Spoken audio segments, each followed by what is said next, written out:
The restaurant noise faded the moment he heard it, the trembling voice, the hunger hidden behind bravery, the words that didn't belong in a world with warm lights and full plates.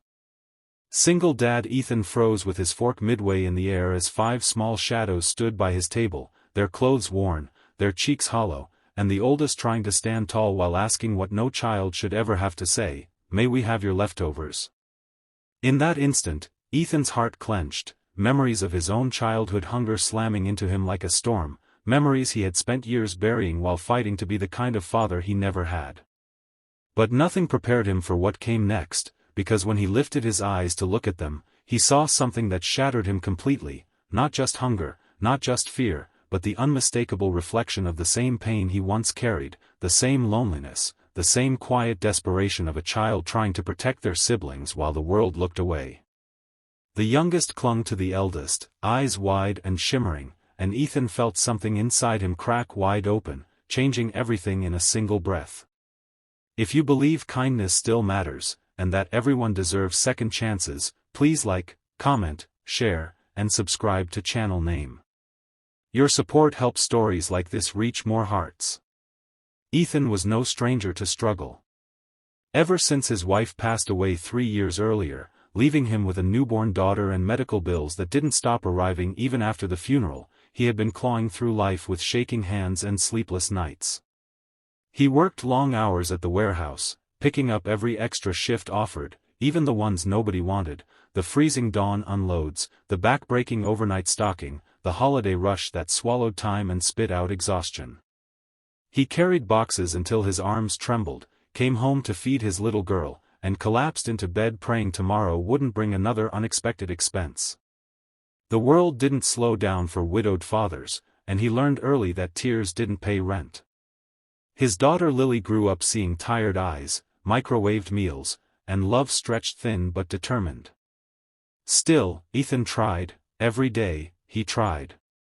He had promised himself one small thing, once a month, if he could still manage it, he would take Lily to the little diner downtown, the same one he and his wife used to go to when life felt lighter.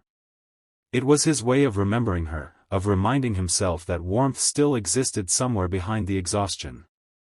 That night was meant to be one of those rare moments. He had saved for it, planned it silently, and after work he picked Lily up and carried her into the diner, her tiny hands wrapped around his thumb. He ordered her favorite, the pancakes shaped like hearts that she called Mommy Clouds, and ordered himself something cheap, pretending he wasn't thinking about gas money. But then came the children. 5 of them. Too thin. Too quiet.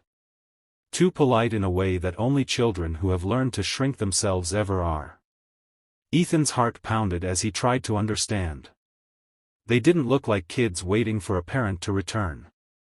They looked like kids who had stopped expecting anyone to come for them at all.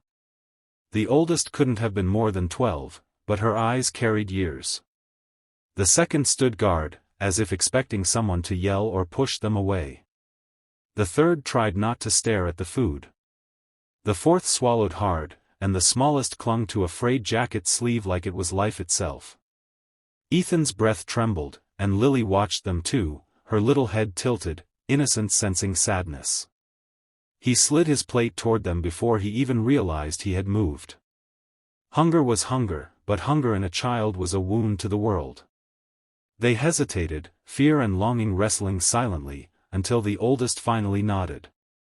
The younger ones reached with shaking hands, trying to be neat, trying not to seem greedy, their manners revealing just how much they didn't want to be a burden. Ethan watched, throat tight, feeling the past claw at him. He knew what it was to go without. He knew what it was to pretend he wasn't hungry so siblings could eat. He knew what it was to survive quietly because no one wanted to hear the truth. When the waitress came over, her expression softened instantly.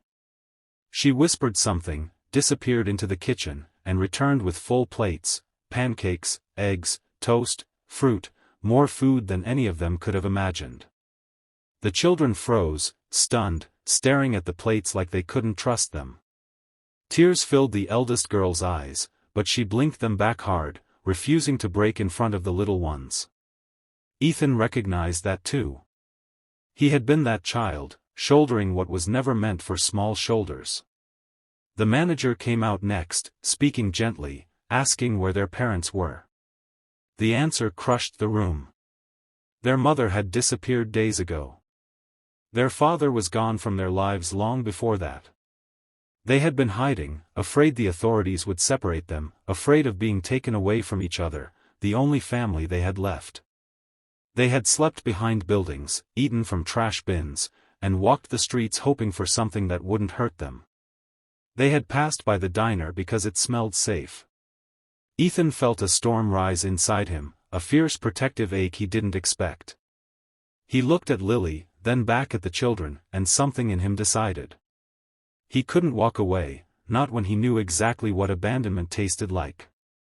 He stayed with them, helped contact social services, but insisted on staying through the entire process. He advocated for them, spoke for them when their voices shook, and when the workers suggested placing them in different homes, he pushed back with a fire he didn't know he still had. His persistence worked, at least temporarily.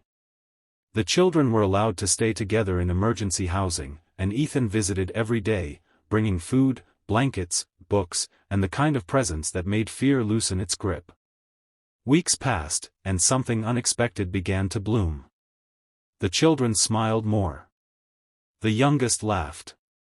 Lily adored them, and they adored her. The eldest girl, whose name was Mia, slowly let her guard down and told Ethan things she had never told anyone. He helped them enroll in school, helped with clothing, helped with the nightmares.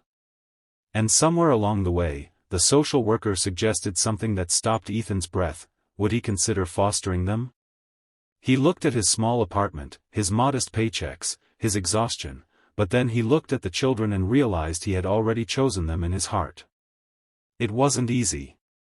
Nothing about it was simple. There were home inspections, interviews, sleepless nights, and moments when doubt whispered that he wasn't enough. But every time he faltered, a small hand reached for his. Every time he wondered how he could stretch love any further, he realized it had already stretched itself. The day the paperwork finalized, the children cried into his shirt, and Ethan knew his life had changed forever. He wasn't just a single dad anymore.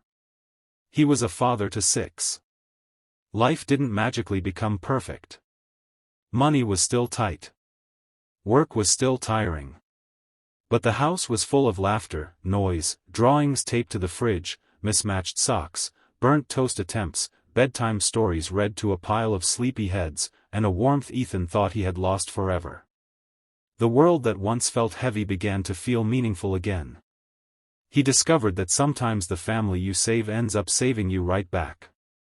Months later, they returned to the diner, together, as a family. The waitress cried. The manager hugged him. The people who witnessed that first night watched the circle complete. Ethan sat surrounded by the children who once asked for leftovers and were now overflowing with belonging. Lily sat in his lap, smiling like the sun, and Ethan felt the kind of peace that comes only after surviving storms. If this story touched your heart, please like, comment, share, and subscribe to channel name. Your support helps meaningful stories continue. Before we end, tell us in the comments, would you have done the same if those children approached your table? And so, the story closes not with endings, but with beginnings, with a single dad who learned that love multiplies, not divides, with 5 children who found safety where they expected rejection, and with a reminder that sometimes the smallest voices, asking for leftovers, can lead to the greatest miracle of all, a family built from kindness, resilience, and second chances.